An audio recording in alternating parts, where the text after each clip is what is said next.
Oke, selamat pagi, to the point mengenai masalah review.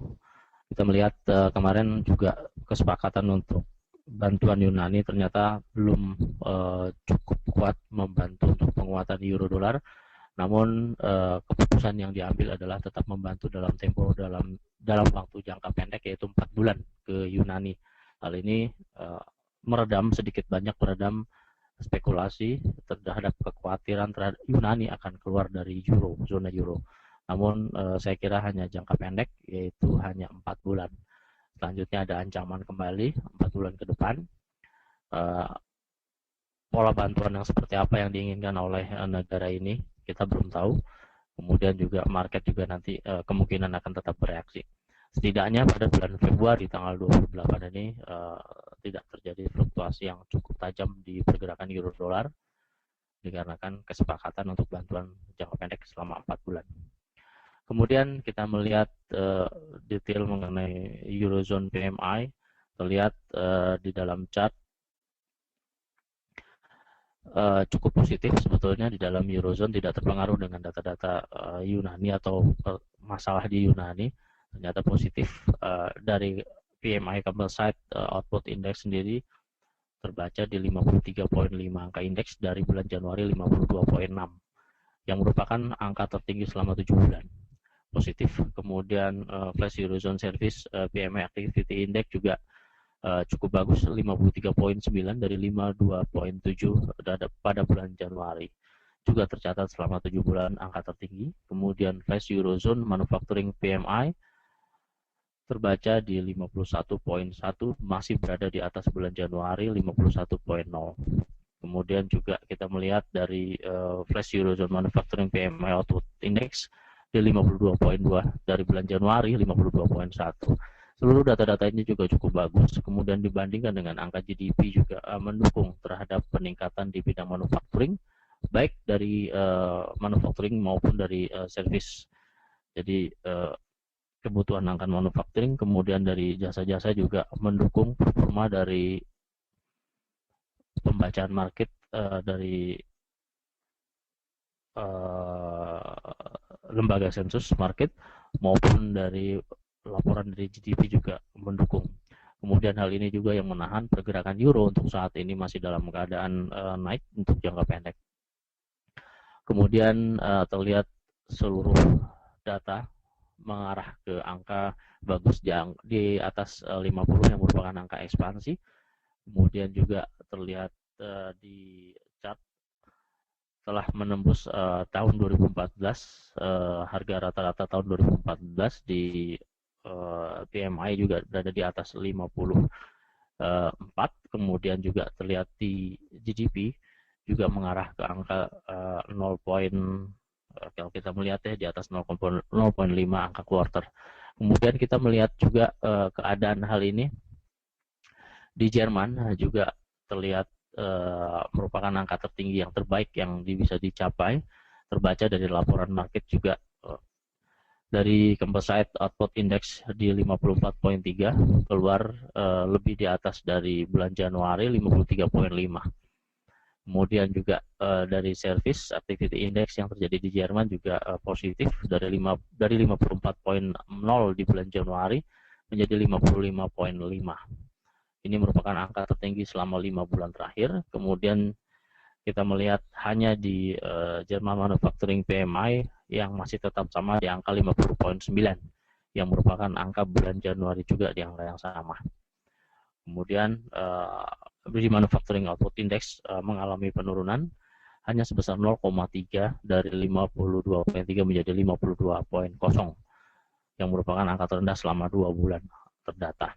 Kemudian kalau kita melihat dari pergerakan untuk GDP maupun di market composite index masih tetap positif sebetulnya, meskipun ada beberapa data yang mengarah ke negatif, namun secara keseluruhan terlihat GDP mengalami perkembangan yang cukup bagus. Kemudian jadi market composite output index juga mengalami perkembangan yang cukup bagus, berada di atas 50 angka indeks yang merupakan angka ekspansi yang terbaca dalam manufacturing.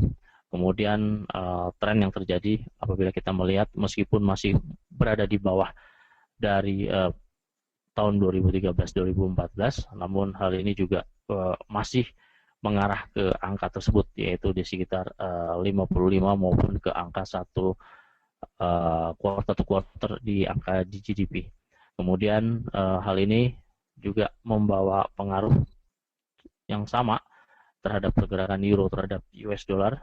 Ternyata dari laporan-laporan yang terjadi di Jerman maupun secara Eurozone secara keseluruhan menopang peningkatan pergerakan harga euro untuk sementara waktu ini. Kemudian kita melihat di saat ini isu yang terakhir terhadap tingkat suku bunga, kalau boleh dikatakan ini merupakan currency war lanjutan. Pada pertemuan G20 yang lalu, Amerika Serikat telah menyatakan mencurigai dari beberapa negara telah melaksanakan niatnya untuk menurunkan tingkat suku bunga untuk meningkatkan trade balance dari masing-masing negara. Terlihat juga yang sangat jomplang adalah negatifnya trade balance di suatu negara dan juga dibandingkan dengan trade balance di negara lain yang cukup positif. Hal ini menyindir pemerintah China yang terlihat apabila kita melihat dari trade balance juga cukup bagus dibandingkan dengan Amerika Serikat yang semakin lama semakin turun. Terbaca pada chart di minus 46.560 million US dollar dalam keadaan negatif. Dimulai pada bulan Oktober 2014, sementara pada bulan Desember cukup positif, kemudian pada saat tingkat suku bunga tidak dinaikkan, kemudian tingkat stimulus dihentikan. Di beberapa negara bulan November, China ternyata memotong tingkat suku bunganya. Kemudian hal ini mempengaruhi trade balance yang terjadi di Amerika Serikat dalam keadaan negatif. Terbaca dari data-data yang ada, ekspor di Amerika Serikat juga dalam keadaan menurun dari angka 194.880 terbaca yang kemarin ternyata turun dari previousnya dari 196.487 dalam bentuk million dollar. Kemudian dari impor terlihat meningkat dari 24.1437 dari 236178. Kemudian salah satu alasan yang dicurigai oleh Amerika Serikat adalah hal ini bisa dilihat perbandingan dari beberapa negara. China sendiri menunjukkan angka positif di 600.3 million yang terbaca di sini. Dimulai dari bulan April hingga bulan Januari ternyata trade balance di China sendiri dalam keadaan positif. Secara gradual juga meningkat. Kemudian di wilayah Euro juga terlihat juga cukup positif di trade balance secara keseluruhan. Meskipun terjadi perlambatan, namun tren yang terjadi masih dalam keadaan positif. Tren yang tercatat pada bulan November 23.646 million euro, kemudian sempat turun di 21.200, kemudian dia naik kembali ke 24.300. Yang merupakan angka tertinggi yang terjadi di bulan November kemarin. Pada pembacaan bulan Januari juga dalam keadaan positif. Kita tahu China memangkas tingkat suku bunga, kemudian Euro belum mengadakan penurunan tingkat suku bunga, namun kita melihat dalam keadaan positif. Kemudian dari Swiss juga telah mengalami penurunan tingkat suku bunga dari beberapa kawasan. Kemudian kita lihat dari Australia memotong tingkat suku bunga, sehingga meskipun Australia terlapor di trade balance dalam keadaan negatif, namun tren yang terjadi diperkirakan masih dalam jangka menengah atau pada pengumuman pada trade balance yang akan datang diperkirakan akan semakin membaik di transaksi berjalan mereka. Kemudian hal inilah yang menjadikan komentar di Amerika Serikat, komentar pada Amerika Serikat pada pertemuan kemarin, bahwa mereka tidak menyukai kebijakan terhadap pemotongan tingkat suku bunga dari beberapa negara, beberapa kawasan. Sehingga peningkatan US dollar pada saat ini kemungkinan juga akan tertahan. Kemudian Amerika Serikat akan mengambil kebijakan untuk menahan laju terhadap penguatan nilai tukar mereka. Sehingga kemungkinan juga terjadi kebijakan-kebijakan di luar masalah tingkat suku bunga yang kemungkinan juga akan diundurkan apabila melihat dari keadaan seperti ini pada akhir tahun 2015 saat ini. Para pelaku pasar tetap memperkirakan akan terjadi perubahan pada bulan Juni Namun apabila terjadi komentar-komentar yang cukup mengkhawatirkan dari pemerintah Amerika Serikat, kemungkinan perubahan tingkat suku bunga akan lebih diundur. Kemudian data-data yang terlihat untuk hari ini, kita masih melihat data-data positif dari Jerman yang nanti akan diumumkan sekitar jam 4. Diperkirakan positif dari 106,7. IFO Business Climate sendiri diforecastkan menjadi 107,4. Kemudian data-data selanjutnya adalah jam 10 di Amerika Serikat, existing home sales dilaporkan sedikit memburuk dari 5,04 million menjadi 5,03 million. Sementara dari komoditi dilaporkan permintaan minyak China terhadap Arab Saudi mengalami penurunan, sehingga sedikit banyak mempengaruhi terhadap peningkatan di harga minyak untuk saat ini. Meskipun harga masih berada di bawah angka $60 per barrel, namun terlihat dari pengurangan permintaan dari China sendiri yang merupakan pengguna minyak terbesar di dunia, mempengaruhi terhadap supply yang terjadi di Arab Saudi.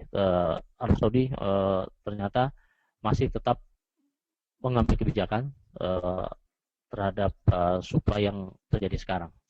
Kemudian kemarin juga terbaca di dalam berita bahwa Arab Saudi juga bisa mampu untuk meningkatkan supply sampai ke 1 juta barrel, meningkatkan kembali 1 juta barrel untuk per hari. Jadi apabila terjadi kenaikan di harga minyak, kemungkinan Arab Saudi akan menyuplai lebih banyak di minyak dalam waktu dekat ini. Demikian Bu Sundari, beberapa ulasan singkat terhadap fundamental yang terjadi minggu lalu.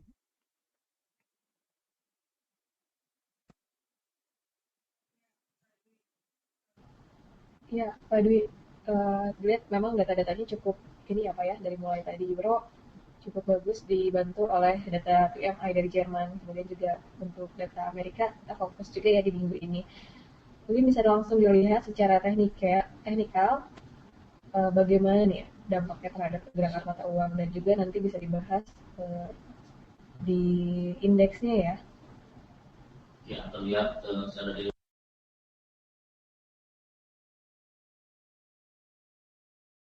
terlihat di dolar index daily, chart daily.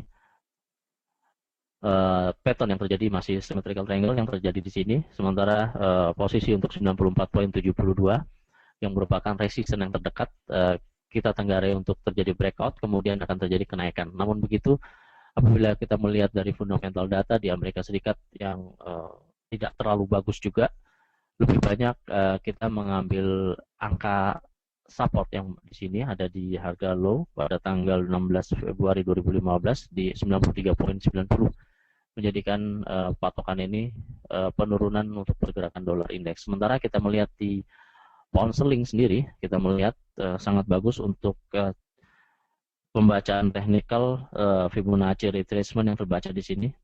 Terlihat ya. Di sini ada inverse head and shoulder yang terbaca, yang mana head-nya sendiri terbaca di low 1.49507 dengan pembacaan satu hari atau harian. Kemudian lagging line yang terbentuk juga terjadi breakout di sini. Ya, terjadi breakout.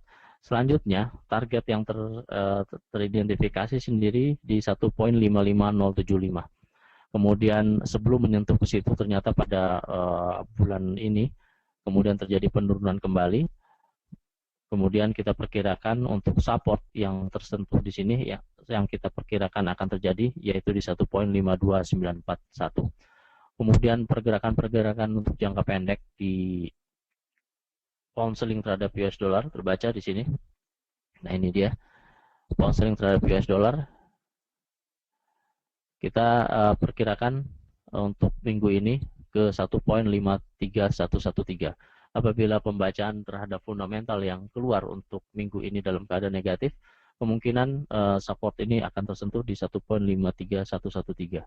Kemudian resisten yang terbentuk cukup bagus di sini menjadikan alasan kita untuk berhati-hati untuk pengambilan posisi sell. Kemudian mengalami bond untuk naik kembali ke 1.54711 untuk posisi buy kembali. Kemudian di euro terhadap US dollar ini, nah ini dia. Memang pergerakan untuk hari Jumat kemarin turun dan naik ya, turun dan naik, kemudian ditutup di harga mendekati harga pembukaan kemarin di low yang terjadi terbaca di 1.13690 pada harga penutupan. Kemudian untuk hari ini masih dalam keadaan stagnan. Kemudian kita melihat untuk pergerakan jangka menengah juga masih dalam keadaan stagnan. Kemudian daily, chart daily yang kita baca di sini untuk satu bulan penuh ini, bulan Februari dari awal bulan hingga menjelang pada akhir bulan ini masih dalam keadaan stagnan. Kemudian candle yang terbaca juga masih dalam keadaan kecil. Ini mengindikasikan bahwa pelaku pasar masih wait and see terhadap pergerakan di euro terhadap US dollar ini. Kemudian transaksi yang kita lakukan, strategi yang kita lakukan adalah posisi dengan TP kecil, kemudian pembatasan resiko kita batasi di 1.15302 untuk resisten, kemudian support sendiri di 1.12605, kemudian lanjutan di 1.10937. Range yang sempit ini dapat kita manfaatkan untuk pengambilan posisi dengan take profit yang pendek. Kemudian Australia dollar dan US dollar di sini juga terlihat pada bulan Februari ini hingga menjelang pada akhir bulan Februari ini dalam keadaan stagnan. Kemudian kita melihat di sini kemungkinan untuk naik pada akhir bulan ini yang saya rasa cukup berat, namun terbaca untuk resisten di 0.80271. Kemudian low yang terbaca di 0.76233. Kemudian kita melihat dari pergerakan dolar yen. Nah, ini dolar yen. Dolar yen sendiri telah terjadi breakout. Ya, saya besarkan. Telah terjadi breakout pada resisten di sini, bisa diperkirakan untuk pergerakan di dolar sendiri mengalami kenaikan terhadap yen di sini. Kemudian target lanjutan untuk terbaca di pergerakan dolar yen, saya kira pergerakan di 119.422 untuk jangka menengah hingga akhir minggu ini. Kemudian lanjutan ada kemungkinan rekor yang tertinggi juga terbaca di sini di harga high di 120.46. Kemudian menjadi pola batasan untuk support di 118.289. Kemudian di di komoditi. Nah, ini emas mengalami penurunan setelah mengamati lebih jauh untuk pergerakan di fundamental yang terjadi di euro sendiri. Di sini membentuk channel untuk turun. Kemudian saat pada penutupan pada hari Jumat kemarin menyentuh lagi pada harga support pada channel, kemudian pada hari ini mengalami kenaikan sehingga menyentuh harga support untuk trendline yang saya bentuk di sini, bisa dilihat ya. Kemudian sangat persis terjadi 1, 2, 3, 4 pada 4 jam terakhir berada di angka support yang terjadi yang telah terbentuk di 120.311. Kemudian tren yang terjadi masih dalam keadaan penurunan. Apabila terjadi bearish candle pada candle terakhir ini, kemungkinan akan meneruskan hingga ke support di 1196.96. Kemudian secara teknikal emas masih mengalami penurunan. Kita melihat pergerakan untuk emas ini dimulai pada hari Kamis kemarin mengalami penurunan. Kemudian hari ini juga terlihat tren yang terjadi masih dalam keadaan penurunan. Sementara jangka menengah untuk mingguan terus mengalami penurunan ditandai dengan tren yang terjadi juga. Nah, ini dia. Mengalami penurunan, kemudian masih membentuk channel yang lebih besar daripada channel yang terjadi pada 1 jam. Jadi channel dalam channel, time frame 1 jam berada di antara channel yang terjadi selama 4 jam. Kemudian jangka panjang terlihat di 1182.05 untuk pergerakan di emas. Kemudian di minyak, nah ini di minyak dalam keadaan stagnan selama 1 bulan penuh. Di minyak awal bulan dibuka di 47.55 hingga pada hari ini pergerakan harga minyak berada di 50.92. Pergerakan penurunan tertahan Kemudian saat ini masih berada di antara area yang terjadi di resisten antara di 49.52 hingga ke 50.70-an. Kemudian stok Asia Stock kita lihat untuk pergerakan Hang Seng.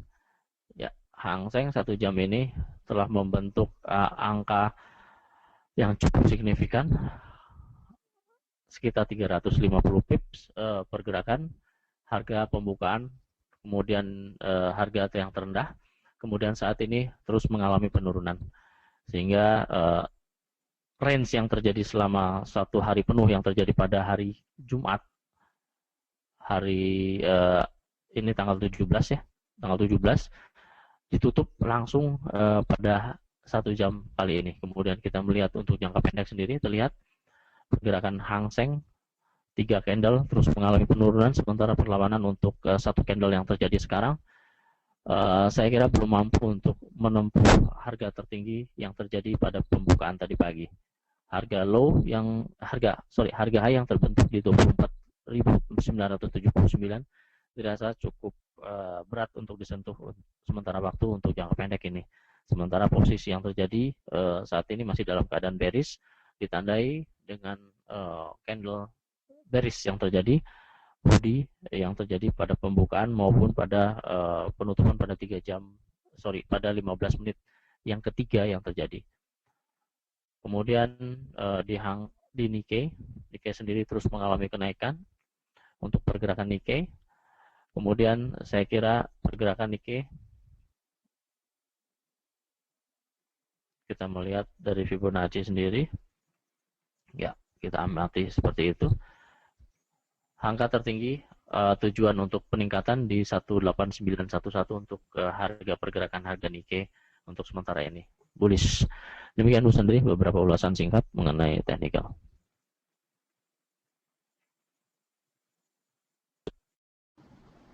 Ya Pak Dwi, tadi sudah dijelaskan ya secara teknikal dan sedikit forecast untuk minggu ini ya dari mata uang, kemudian juga komoditi dan dari indeks saham.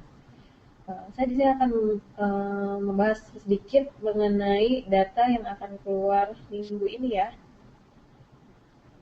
Untuk hari ini tadi seperti yang sudah dijelaskan oleh Bapak Dwi, dari zona Eropa ada Jerman Agro Business Climate, di mana data yang diprediksi cukup naik ya, mengalami kenaikan dari data sebelumnya yaitu 107,4. Kemudian juga dari Inggris ada data CBI Real Sales, data yang diprediksi juga naik dari sebelumnya 39 menjadi 42. Dan dari Amerika akan ada data Existing Home Sales, diprediksi mengalami sedikit penurunan dari sebelumnya 5,4 miliar menjadi 5,3 miliar. Dan untuk minggu ini, salah satunya besok ya, ada dari Amerika Serikat, kita menunggu mengenai laporan Gubernur Federal Reserve Janet Yellen di US Senate Banking Committee pada hari Selasa besok untuk mencari petunjuk kapan Bank Sentral akan mulai menaikkan suku bunga. Selain itu juga akan ada data Consumer Confidence dari Amerika, di mana data yang keluar itu diprediksi turun dari sebelumnya 102,9 menjadi 99,6. Sementara pada hari Rabu, data yang keluar ada dari China mengenai Flash Manufacturing PMI yang diprediksi mengalami sedikit penurunan dari 49,7 menjadi 49,6.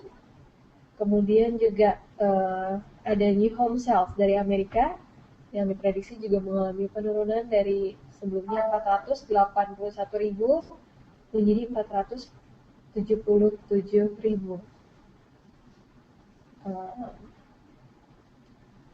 Ada cukup banyak ya data-data yang keluar pada minggu ini, nanti mungkin akan dibahas lagi besok.